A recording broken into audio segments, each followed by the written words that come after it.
Thank you, Karen. Speaker number 2, Jacqueline Jones. Jersey Girl. Jersey Girl, Jacqueline Jones.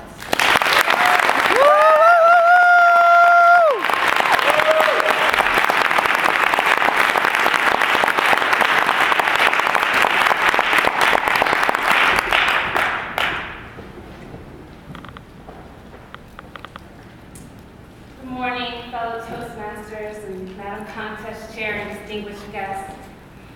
Today I'd like to talk to you about how a little girl from New Jersey has evolved into the woman you see standing before you. When my club president asked me if I would deliver a speech, I answered emphatically yes, just like I always do, and then quickly realized that my mouth probably just wrote a check that my rear couldn't cash. I got a little nervous, but then like manna from heaven, he told me the topic. He said, talk about yourself. I said, I got this. I can talk about myself for 5 to 7 minutes. I'm interesting, I'm funny. Even if nobody else thinks so, I think so. And then as I attempted to write my speech, every thought I had turned out not to be good enough.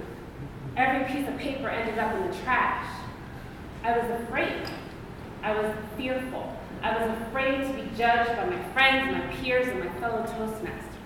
So this voice started going on in my head telling me I wasn't good enough. What do you think you're doing? You need to sit down somewhere, girl. I had to cut that conversation short. So I decided to do something that wouldn't take very many brain cells. I was going to turn on the TV and watch some reality TV. I wanted to see the girls fight. I'm surfing the TV channels and I ended up on an inspirational show. And a woman by the name of Dr. Brene Brown was speaking about courage. And she said something that got me in the core. She said, there's no such thing as courage without vulnerability. I needed to rewind that DVR and hear that again. She said, there's no such thing as courage without vulnerability. Aha! I think I've got it. I need to figure out where this self-worth or lack of is coming from. Where is this fear coming from? I needed to deconstruct it. So I'm going to take you back to my childhood. I was raised in a small town in New Jersey. My family moved there when I was about 7 years old. Consequently, that was also my first experience with racism. My family had just settled into our new home when the telephone rang and my mother answered. Hello? Who is this? What do you want? What are you calling us for? She hung up the phone. And I watched the tears roll down her cheeks. And I watched her trembling, terrified, frightened. Later that evening, my 12-year-old sister, my 2-year-old brother, and I overheard her talking to my dad, who was away on business. She told him that the monster on the other end of the phone had threatened our lives, that he had threatened her children's lives and promised to burn down our house. Now, I play many roles in my life today. I'm a friend, I'm a businesswoman, but my most important role is that of a protector, of a mother.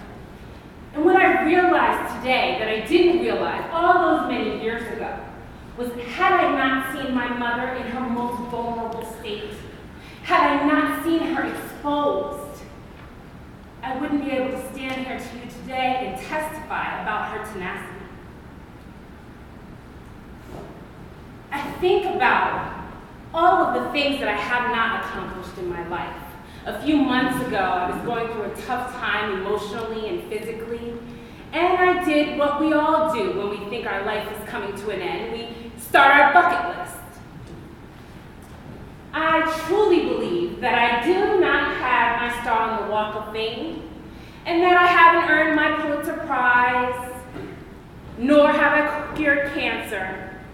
Because I allowed some experiences to hold me back instead of propel me forward. I wish I could say that that was my last experience with racism. But in that town in New Jersey, I experienced much bigotry and hatred. It wasn't all bad, mind you. I've cultivated some great relationships that I still have to this day. But I recall being a junior in high school, and my English teacher felt it appropriate to degrade me, to demoralize me, and hurl racial slurs at me in front of my entire class. Now, if any of you have ever been discriminated against because of the color of your skin, your accent, your ethnicity, your sexual orientation, then you know what I'm talking about. That crushed me. And I think that day is the day that I started to hide, that I started to hide my true self. I felt as though in order for me to make sure I tell my children how to live courageously, I need to explain to them, you can be fearful, but you can work through that fear. You can be courageous. I want them to be able to look defeat right in the face and not be scared.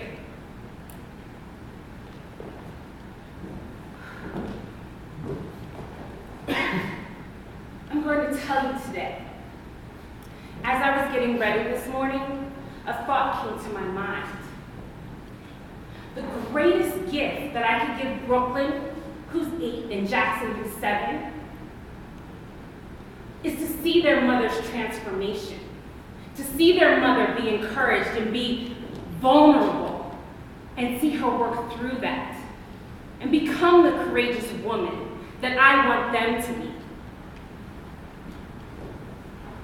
I have some emotion on my face, and it's not sadness.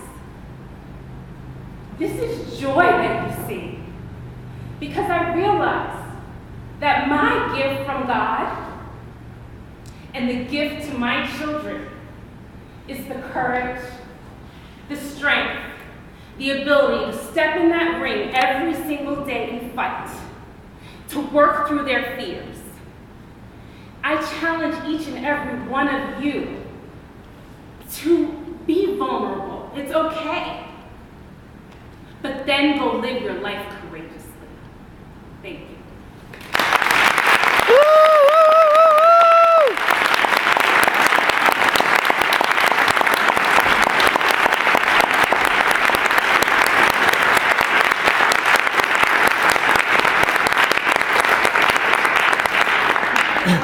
Silence, please.